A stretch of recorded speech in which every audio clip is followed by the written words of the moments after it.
Hello students, कैसे हो आप सब। उम्मीद करता हूँ बहुत अच्छे ही होंगे और बहुत अच्छे से आप पढ़ाई कर रहे होंगे। हमने कॉम्प्लेक्स नंबर शुरू किया था, ठीक है। आज कॉम्प्लेक्स नंबर को ओवर कर देते हैं, ठीक है। तो देखिए, हमने उसकी कार्टेशियन फॉर्म देखी, पोलर फॉर्म देखी, यूलर फॉर्म देखी, ठीक है। अब हमें दो कॉम्प्लेक्स नंबर दिए गए हैं, ठीक है। वो भी किस फॉर्म में? पोलर फॉर्म में, ठीक है। और हमें उनका क्या करना है? एडिशन करना है। क्या करना है? एडिशन करना है। एक प्रकार से एक कॉम्प्लेक्स नंबर रेड लाइन से शो कर दिया, ठीक है। उसका मैग्नीट्यूड इस रेड लाइन से हो रहा है, ठीक है। लेट्स से इसकी लेंथ एल है और उसने मेरी ये क्या होती है? Real axis. और ये क्या होती है? इमेजिनरी। रियल एक्सिस के साथ कितना एंगल बनाया है? फाई। कितना बनाया है? फाई, ठीक है। ठीक है ना, दिख रहा होगा ये।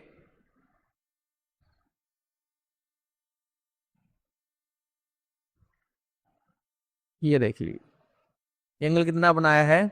फाई। रियल के साथ फाई। दूसरा कॉम्प्लेक्स नंबर था, उसकी लेंथ मैंने बी से रिप्रेजेंट करी है और उसने एंगल कितना बनाया है? थीटा। कितना एंगल बनाया है? थीटा। ओके। अब मेरे को इन दोनों को क्या करना है? ऐड करना है। क्या करना है? ऐड। ग्राफिकली ऐड करना सीखते हैं आज, ठीक है। तो देखिए बेटा, मेरे को करना है बेटा ए और बी को ऐड। कैसे करते हैं? जब भी एडिशन करें आप इनको शिफ्ट कर सकते हो किसी भी तरह से, ठीक है। ऊपर नीचे दाएं बाएं, ठीक है, किसी भी तरह से मूव कर सकते हो, बट ओरिएंटेशन ना बदले। ओरिएंटेशन ना बदलने का मतलब क्या है? कि इनका रियल एक्सिस के साथ जितना एंगल है वो चेंज नहीं होना चाहिए। आप इनको किधर भी शिफ्ट करो, ठीक है। अब हम करते हैं बी वेक्टर। ए में बी में को जोड़ो या बी में ए को जोड़ो, एक ही बात है। हम बी में ए को जोड़ देते हैं। बी को तो एज इट इज रखो। बी को क्या रखा? As it is. Sir B को तो एज इट इज रखते हैं। ये रहा बी, सॉरी सर बी, ये रहा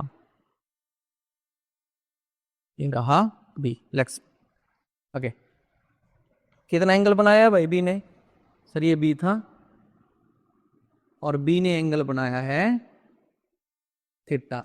ये तो पता ही था, ओके। अब सर ए को उठा के लेके जाओ और ए की टेल को, ये टेल है ये हेड है, ए की टेल को बी के हेड पे रख दो। ए की टेल को बी के हेड पे रख दो।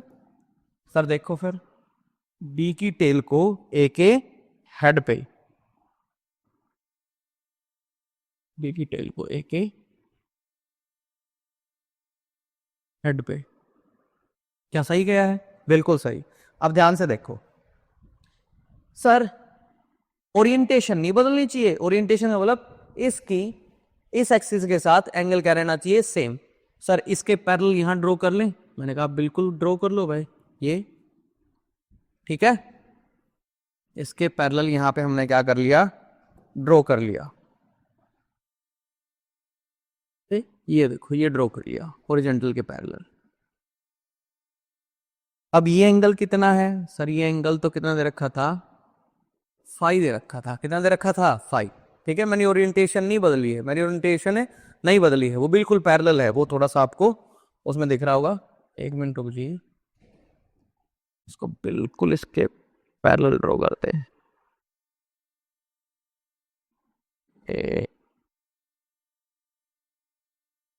बिल्कुल, आई थिंक अब पैरेलल होगी, ठीक है। और ये एंगल कितना है? ये एंगल है मेरा फाई। ये दोनों पैरेलल थी हॉरिजॉन्टल। इस रियल के साथ पहले भी कितना एंगल था? फाई। अभी इसकी पैरेलल के साथ फाई है तो इसके साथ भी कितना हो जाएगा? फाई, ठीक है। ये हो गया मेरा, ये बी था तो ये कितना हो गया? ए। अब क्या करना है भाई? हेड से टेल तो जोड़ दिया है यहां से, बिल्कुल। जो इनका आंसर आएगा, ये रिजल्टेंट आएगा, वो किससे दिया जाएगा?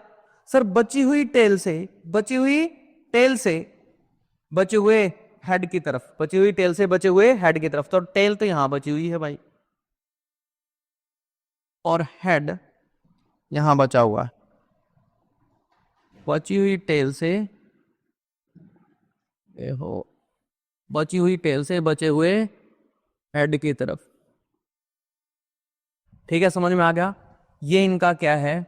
सर इनका रिजल्टेंट की लेंथ है। जब इनको जोड़ेंगे तो एक कॉम्प्लेक्स नंबर एक को दूसरे के साथ जब जोड़ेंगे तब उसको पोलर फॉर्म में लेके आओगे। पोलर फॉर्म में लेके आओगे तो लेंथ तो लिखनी पड़ेगी। वो लेंथ कितनी है? आर है। वो लेंथ कितनी है? आर। यानी ए को बी में जोड़ा तो उनका जो भी रिजल्टेंट आया, जो उनका सम आया, उसको जब उस रिजल्ट को जब तुम पोलर फॉर्म में कन्वर्ट करोगे तो एक एल आता है, उस एल को मैंने किससे शो कर दिया, आर से। अब सर इस आर की वैल्यू निकालनी है, किसकी वैल्यू निकालनी है, आर की। तो फॉर्मूला ध्यान रखिएगा, पहला जो कॉम्प्लेक्स नंबर था उसका मैग्नीट्यूड, जो पोलर फॉर्म का मैग्नीट्यूड था उसका स्क्वायर, दूसरा वेक्टर जो था, दूसरा कॉम्प्लेक्स वेक्टर, वेक्टर भी ऐसे जुड़ते हैं बेटा, ठीक है, इसलिए वेक्टर आ रहा है। दूसरा कॉम्प्लेक्स नंबर जो था उसकी पोलर फॉर्म का जो रिजल्ट, जो मैग्नीट्यूड था उसका स्क्वायर, यानी बी का स्क्वायर। क्लियर हो गया कि नहीं हो गया?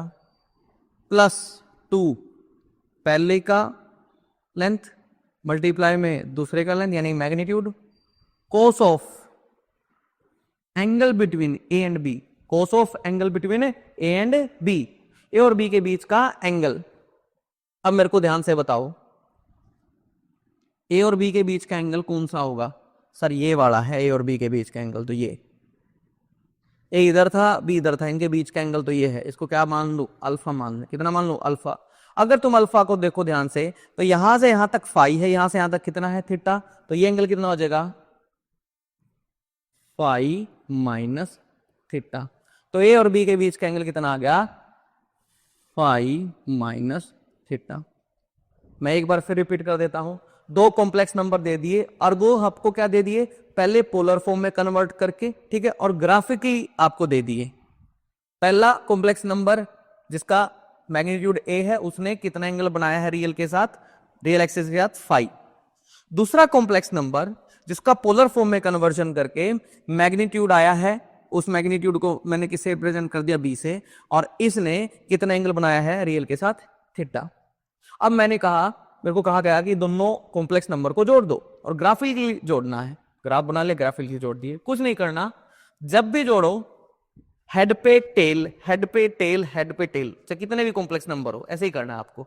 सर वेक्टर इनको क्या कहते हैं? इन लेंथ को, इनको वेक्टर्स भी बोल रहा हूं बेटा, वेक्टर भी इस तरह से जोड़ेंगे। फिर मैं बोल रहा हूं इन लेंथ को आप किधर भी शिफ्ट कर सकते हो, up down left right, but ध्यान एक बात रहे कि ओरिएंटेशन ना बदले। ओरिएंटेशन का मतलब है कि इन लेंथ ने या ये जो भी रिजल्टेंट है, इन्होंने जो रियल एक्सिस के साथ एंगल बना रखा है वो चेंज ना होने पाए बस।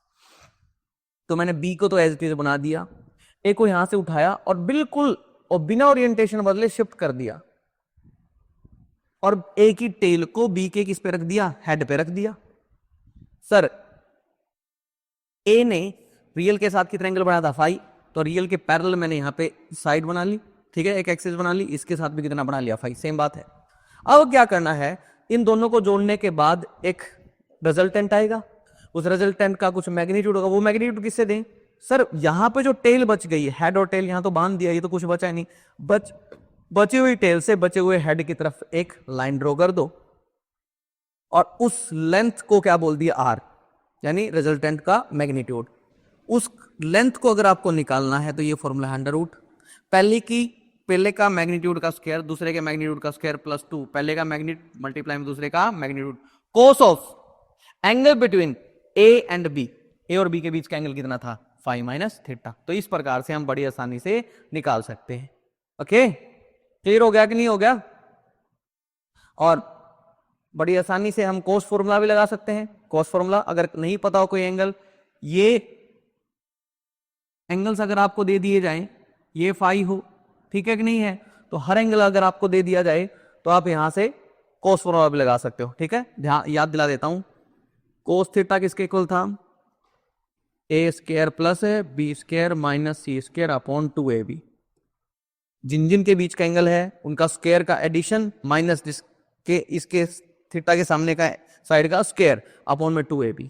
अगर इसी तरह कोस अल्फा लिखे, cos alpha A square plus C square, alpha A square plus C square minus B square upon में 2a एंड सो।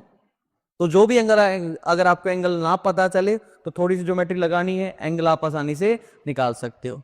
ओके, आगे बढ़े। ठीक है, स्क्रीनशॉट ले लीजिएगा अगर आपको लेना है तो। ठीक है, वेक्टर बेटा इसी तरह से जोड़ेंगे, ये इसीलिए करवाया जा रहा है कि वेक्टर एडिशन आपको आज बाद में। अब आते हैं एडिशन और सब्सट्रैक्शन की। एडिशन और सब्सट्रैक्शन। मान ले बेटा दो कॉम्प्लेक्स नंबर दे दिए, पहला दिया a1 plus iota b1, cartesian form दे दी, plus a2 plus iota b2। Addition हो या सब्सट्रैक्शन हो, एडिशन हो या सब्सट्रैक्शन हो, करेंगे कैसे? ऐड कर दे बेटा, रियल में रियल वाला और इमेजिनरी में इमेजिनरी वाला। तो इसको लिखेंगे a1 plus minus a2, a1 plus minus है a2 प्लस आइटा कॉमन लगा निकाल लिया, b1 प्लस माइनस है b2, प्लस है तो बेटा प्लस यूज कर लो, माइनस है तो माइनस। याद रहे रियल में रियल वाला ही ऐड होगा और इमेजिनरी में इमेजिनरी वाला ही ऐड होगा। सब्सट्रैक्शन भी सेम है, रियल में से रियल वाला सब्ट्रैक्ट होगा और इमेजिनरी वाले में से इमेजिनरी वाला सब्ट्रैक्ट होगा। ठीक है, सिंपली कोई इसमें से बड़ी सी माया नहीं। अब इन्होंने कहा कि यहां पे ये है, इन दोनों को ऐड करके दिखाओ, इन दोनों को क्या करके दिखाओ? ऐड करके दिखाओ। भाई या तो दोनों को पोलर फॉर्म में ले आओ या दोनों को कार्टेशियन फॉर्म में। तो इसको कार्टेशियन फॉर्म में ले जाए, इसको देख लेते हैं पहले। इसने क्या कहा है? ये इमेजिनरी, ये क्या है? रियल। मैग्नीट्यूड कितना है? 10 है। मैग्नीट्यूड कितना है? 10। और एंगल कितना बनाया है? 30 डिग्री, वो भी पॉजिटिव का। पॉजिटिव का 30 डिग्री तो फर्स्ट क्वाड्रेंट पे बनेगा। ये कितना है? 10। इधर की तरफ कितना आ जाएगा? 10 कोस 30। कितना आ जाएगा? जिसके साथ थीटा बनाया है वो कोस, 10 कोस 30। और इधर की तरफ कितना आ गया? 10 साइन 30, 10 साइन 30। तो अगर मैं यहां से देखूं 10, इसको अगर मैं लिखना चाहूं तो आ गया 10 कोस 30 की वैल्यू कितनी होती है? √3/2। ये तो real part plus imaginary part कितना है? 10 साइन 30। 10 साइन 30 की वैल्यू होती है 1/2। क्लियर हो गया? ये मैंने पोलर फॉर्म से किसमें लिख लिया? कार्टेशियन फॉर्म में। Plus 3 plus 4 iota, 3 plus 4 iota. अब तो बेटा कोई दिक्कत बची नहीं। ठीक है, अब कोई दिक्कत नहीं बची। तो देख, अब रियल में रियल वाला पार्ट, तो पहले तो ये सोल्व कर लिया, कितना बच गया? ये बन गया 5, ये भी कितना बन गया? 5। रियल में रियल वाला पार्ट ऐड करना है, इमेजिनरी में इमेजिनरी पार्ट। तो कितना आ गया भाई? 5√3 प्लस 3, ये तो रियल पार्ट। इमेजिनरी पार्ट में से आइटा कॉमन निकाल लिया, यहाँ पे कितना बच गया? 5 प्लस 4। तो कितना आ गया भाई? 5√3 प्लस 3 कॉमन निकालो तो निकाल लेना, आइटा इंटू 9। तो एडिशन करने के बाद ये आ गया। ठीक हो गया कि नहीं हो गया? पोलर फॉर्म दी थी, उसको किस में कन्वर्ट कर लो? कार्टेशियन फॉर्म में। फिर सिंपली रियल में रियल पार्ट, इमेजिनरी में इमेजिनरी पार्ट ऐड हो गया। ठीक है भाई, अब ध्यान से देखो, ये रह दिया। ठीक है कि नहीं है? सबसे पहले इनको किसमें कन्वर्ट कर लो? पोलर फॉर्म में। किसमें? पोलर फॉर्म, कार्टेशियन फॉर्म में। सॉरी सर, पहले वाले को अगर मैं कार्टेशियन फॉर्म में करता हूं तो ये कितना है? 10, एंगल कितना है? 37, एंगल कितना है? 37। और सर ये कितना है? ये रियल और ये क्या है? इमेजिनरी। ये भाई साहब रियल और ये क्या है? इमेजिनरी। दूसरे वाला क्या कहता है कि दूसरे कॉम्प्लेक्स नंबर का मैग्नीट्यूड कितना है? 5, बट उसने रियल के साथ कितना एंगल बनाया है? 90। सर रियल के साथ 90 बनाने के लिए तो सर इसको इधर जाना पड़ेगा। कितनी? 5। कितना? 5। क्लियर हो गया? तो अगर मैं इसको लिखता हूं, इसको क्या गया? 10 कोस 37 प्लस, ये तो real part, 10 sine 37 imaginary part, plus इसका रियल पार्ट तो भाई साहब का है ही नहीं, ये तो 0 है। इधर वाले का रियल पार्ट तो है ही नहीं, बट इमेजिनरी पार्ट है। कितना है? 5 आइटा, 5 आइटा। अब कोस 37 कितना होता है? कोस 37 की वैल्यू होती है 4/5 प्लस साइन 37 की होती है 3/5, 10 इंटू 3/5 आइटा प्लस 5 आइटा। ठीक है, अब सोल्व कर लो बेटा। ये आ गया 8 प्लस 6 आइटा प्लस 5 आइटा। तो कितना आ गया बेटा? 8 प्लस 11 आइटा। इन दोनों को अगर मैं जोड़ूंगा तो ये आ जाएगा। समझ में आ गया? सिंपली जो भी आपकी पोलर फॉर्म थी, कार्टेशियन फॉर्म में मैंने क्या कर दिया, कन्वर्ट कर दिया, और रियल में रियल, इमेजिनरी में इमेजिनरी पार्ट ऐड कर दिया, सिंपली। अब यहां पे इनको आप ऐड कर लेना, क्लियर हो गया। ग्राफिकली ऐड करेंगे, किस में ऐड करेंगे, ग्राफिकली। सर ग्राफिकली भी ऐड करके देख लेते हैं, चलिए। ये भाई रियल और ये क्या है, इमेजिनरी, दोनों को इसमें दिखाते हैं। तो सर पहले तो एंगल देख लीजिए, कम एंगल किसने बनाया, 4 वाले ने, 3 वाले ने 90 डिग्री। तो सबसे पहले तो ओहो,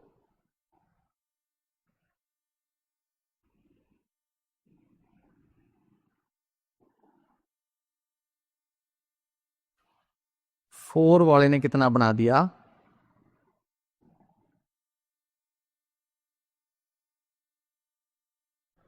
60।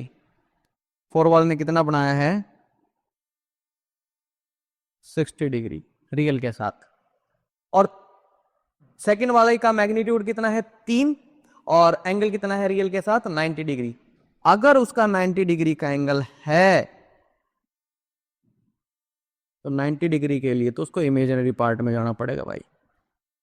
एंगल कितना हो गया बता, ये एंगल हो गया सर 90 डिग्री। अब इनको क्या करना है, जोड़ना है, इनको क्या करना है, जोड़ना है, जोड़ लो। इसको बोल दो ए, इसको क्या बोल दिया बी, ए प्लस बी करना है, क्या करना है, ए प्लस बी। तो सर एक काम करना है कि इधर भी शिफ्ट करो, ओरिएंटेशन ना बदले, ठीक है, कोई दिक्कत वाली बात है, ओरिएंटेशन हम बदलेंगे भी नहीं। ए को तो एज इट इज यहां पे बना दिया, ए को तो यहां पे बना दिया, ठीक है। एंगल कितना है सर, 60, बिल्कुल। बी का क्या करना है सर, बी की टेल को ए के हेड पे रख दो, बिना ओरिएंटेशन बदले।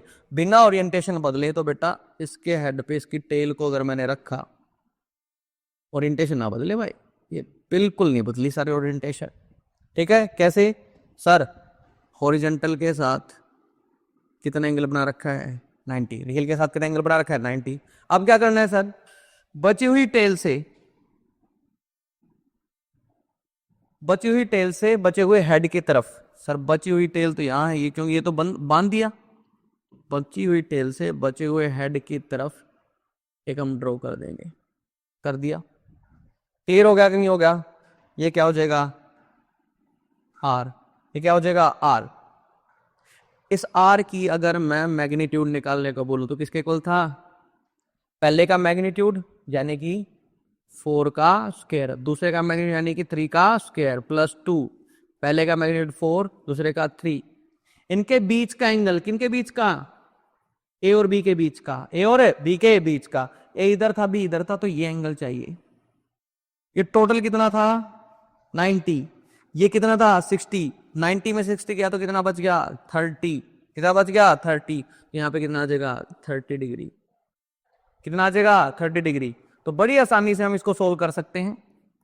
कितना आ गया, 4 का स्क्वायर 16, 9, यहां से 25 प्लस 4 3 जा 12, 24 और cos 30, cos 30 की वैल्यू √3/2।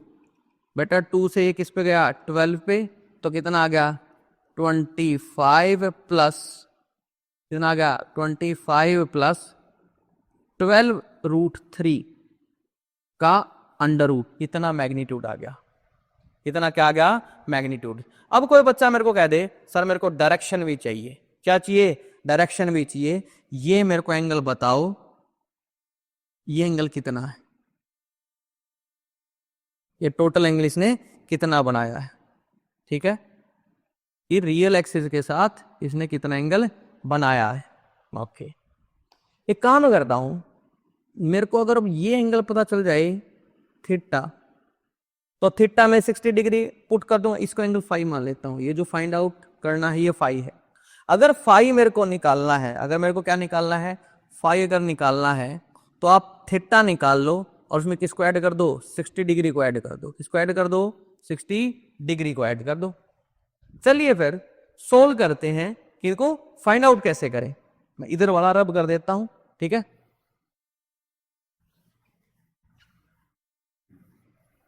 ओके, स्ट्रक्चर को देखते हैं। okay? अब ध्यान से देखो, ये थीटा निकालना है। ओके, इसका मैग्नीट्यूड कितना आ गया? इसका मैग्नीट्यूड जो भी आया है 25 प्लस 12√3 का अंडर रूट, 12√3 का अंडर रूट। ठीक है, और इसका मैग्नीट्यूड कितना था सर? इसका मैग्नीट्यूड था, ए का मैग्नीट्यूड कितना था? 4, और इसका मैग्नीट्यूड कितना था? 3। क्लियर हो गया? अगर मैं कोस थीटा निकालूं, कोसाइन फॉर्मूला से cos theta, cos theta sir, theta 4 और आर के बीच का एंगल है। किसके बीच का है? 4 के बीच का और आर के बीच का। तो इसका फॉर्मूला क्या आएगा? 4 का स्क्वायर प्लस आर का स्क्वायर, और थीटा के सामने की साइड क्या है? 3, तो -3 का स्क्वायर अपॉन में 2, 4 इंटू आर। आर की वैल्यू पुट करेंगे और यहां से हमें क्या मिल जाएगा? थीटा मिल जाएगा। ये कोस थीटा था। यहां से हमने थीटा को क्या कर लिया? Find out. ठीक है, वैल्यूज पुट करनी, सोल्व करेंगे, थीटा आ जाएगा। अब सर थीटा अगर आ गया है तो फाई निकालना तो बड़ी बात आई नहीं। यहां से थीटा आ जाएगा और इसमें क्या ऐड कर दूंगा? 60 डिग्री ऐड कर दूंगा, 60 डिग्री। ओके, आगे देखते हैं। अब देखिए, अगला जो है, हमने एडिशन सब्सट्रैक्शन सीख लिया। ठीक है, पोलर फॉर्म आपने सीख लिया, कार्टेशियन फॉर्म देख लिया, ग्राफिकल मेथड से कर सकते हो। सब्सट्रैक्शन भी ऐसे ही करना है। मल्टीप्लिकेशन की बात करते हैं सर, कार्टेशियन फॉर्म में मल्टीप्लिकेशन करनी है। ठीक है, सिंपली जैसे मल्टीप्लाई करते थे वैसे कर दो। क्या आ गया? 6, 3 दूनी 6 -9 आएटा प्लस 2 किसके साथ? 8 आएटा प्लस माइनस माइनस 12 आयटा का स्क्वायर, और आयटा स्क्वायर कितना होता है? -1, यानी कि 6। इन दोनों को अगर देखेंगे तो माइनस आयटा आ गया, -12 आयटा स्क्वायर -1, तो माइनस माइनस क्या हो गया? प्लस। तो ये आ गया भाई 12 और 6 18 प्लस का 18 -1 आयटा, तो मल्टीप्लाई करी तो ये आ गया भाई। क्लियर हो गया? अब नेक्स्ट क्वेश्चन देखिए, ये रखा है, इसको सबसे पहले यूलर फॉर्म में लिख लो। इसको यूलर फॉर्म में लिखेंगे तो इसको लिख दिया 5 e की आयटा, 60 डिग्री को लिखते हैं π/3, मल्टीप्लाई इसकी करनी है 8 e की पावर, एंगल माइनस में है तो माइनस आयटा, 30 डिग्री को लिख सकते हैं π/6। सिंपली ये कितना हो गया बेटा? मल्टीप्लाई करो 40, बेस सेम है तो पावर क्या हो जाएंगी? Add, iota common, π/3 minus π/6। Clear हो गया? अगर इसमें सोल्व भी करूं, e की पावर आयटा, एलसीएम कितना आ गया? 6, 2 पाई माइनस पाई, π/6 इतना आ गया। क्लियर हो गया? अब अगर इस क्वेश्चन को देखते हैं, -2, इसको -1 इंटू का 2 एंगल 60 लिख सकते हैं। -1 को क्या तुम लिख सकते हो? 1 इंटू एंगल 180 डिग्री, मल्टीप्लाई में 2 इंटू एंगल 60। सिंपली इस तरह के केस में क्या करना है? सिंपली मैग्नीट्यूड को तो क्या कर दो? मल्टीप्लाई 2 इंटू 1, और एंगल्स का क्या कर दो? एडिशन। एंगल को एडिशन करोगे तो 240 डिग्री। Simple, direct. जर्नली अगर ऐसे दे रखो R1 θ1, R2 θ2, R3 θ3, जर्नली क्या करोगे? मैग्नीट्यूड को तो क्या कर दो? मल्टीप्लाई, और एंगल्स का क्या कर दो? सम। एंगल्स का क्या कर दो? सम। ओके, अगला बेटा एक लास्ट है, डिवीजन देख लीजिए। क्या देख लीजिए? डिवीजन। डिवीजन देखो बेटा, इसको मैं लिख सकता हूं a1 plus iota b1, a2 plus iota b2। पहले सबसे पहले इसको पोलर फॉर्म में, इसको लेट से ये आ गया R1, एंगल आया θ1, नीचे वाले का क्या आया? R2, एंगल आया θ2। यूलर फॉर्म में लिख दो R1 e की पावर आइटा θ1, R2 e की पावर आइटा θ2। ओके, तो अगर मैं इसको देखूं तो इसको मैं लिख सकता हूं R1 बाय R2 e की पावर आइटा, ऊपर जाके बेटा ये तो प्लस का प्लस रहेगा, क्या हो गया माइनस, क्या गया θ1 माइनस θ2, मल्टीप्लाई में मैग्नीट्यूड को मल्टीप्लाई किया था, डिवीजन में डिवाइड कर देना, ठीक है। वहां पे एंगल को क्या किया था, प्लस किया था, यहाँ पे एंगल्स को क्या कर दोगे माइनस, सिंपली, ठीक है। तो ये जो क्वेश्चंस हैं अगले, ये आपका होमवर्क है, ये आप कीजिएगा। अगर आपसे नहीं होते हैं तो हम डिस्कस करेंगे, ठीक है। ये 3 क्वेश्चन आपके क्या हैं, होमवर्क के हैं, ठीक है बेटा, यहीं तक रखते हैं। और इस क्वेश्चन पे अगर, ये बहुत इंपॉर्टेंट है, ठीक है, इसको आप बताओगे, क्लियर है, ये क्वेश्चन आप करो, तब अगले लेक्चर में हम आपसे मिलेंगे, ठीक है कि नहीं है। और ये क्वेश्चन मैं स्पेशली फिर आपको जरूर कराऊंगा, पहले खुद ट्राई कीजिए, ठीक है। बेसिक मैंने बता दिया, सब कुछ इन्हीं में से यूज होगा, ओके। मिलते हैं फिर बेटा नेक्स्ट लेक्चर में, okay, take care, bye bye.